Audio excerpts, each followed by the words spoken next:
Yes, sir. My question is, how do we understand the claim that Jesus, peace be upon him, was crucified on a cross, tree, or pole in light of Deuteronomy chapter 21, verses 22 and 23, and Galatians chapter 3, verse 13, which states that whoever is hung on a tree or pole or cross is cursed? Thank you. Well, I'd say you're about that close to understanding the gospel, right?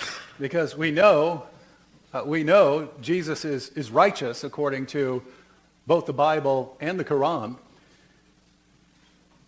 Muhammad in the Hadith said that Satan touches everyone who comes into the world, but he couldn't touch Jesus or his mother. Everyone else, Muhammad, everyone, Satan could touch him, but not Jesus. And so, you're right. How do we reconcile our belief that Jesus was righteous with the Old Testament claim that anyone who's hung on a tree is cursed? And it seems that we would have to say that Jesus was cursed in spite of being righteous. And that's exactly what the gospel says, right? The one who is without sin became sin for us. So, if we left those things out, and you would wonder, was Jesus cursed? Well, Jesus was righteous, and yet he was cursed. And notice he was hung on a tree, according to Shabir as well. So he's under a curse, according to both views on the stage tonight. And so if Jesus was under a curse, well, what do we do there? In Christianity, he's under a curse for a reason, right? He's under a curse for a reason because he's becoming a curse for us, right? So that we can be forgiven.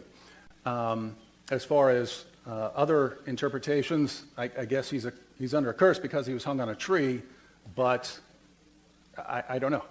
Shabir's about to answer, so he can explain what he would think about Jesus being hung on a tree. I agree that Jesus was righteous, and I don't agree that he was a curse. And the Deuteronomy passage actually refers to a person who was hung justly for his crimes. So he's under the curse of God, according to Deuteronomy. Paul misunderstood this, and though Jesus was unjustly hung, Paul said Jesus became a curse, but he's a curse for us. But that is problematic because, as Dr. William Lane Craig asserts, you cannot just simply say that Jesus got up and rose from the dead on his own. God had to raise him from the dead.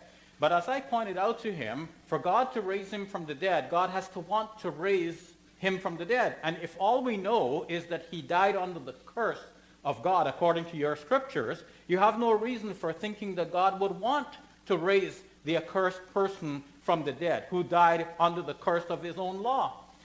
So you have a contradiction here, and it's a major one, and that's another reason for believing that Jesus was not raised from the dead, and it's better to think that he did not die in the first place.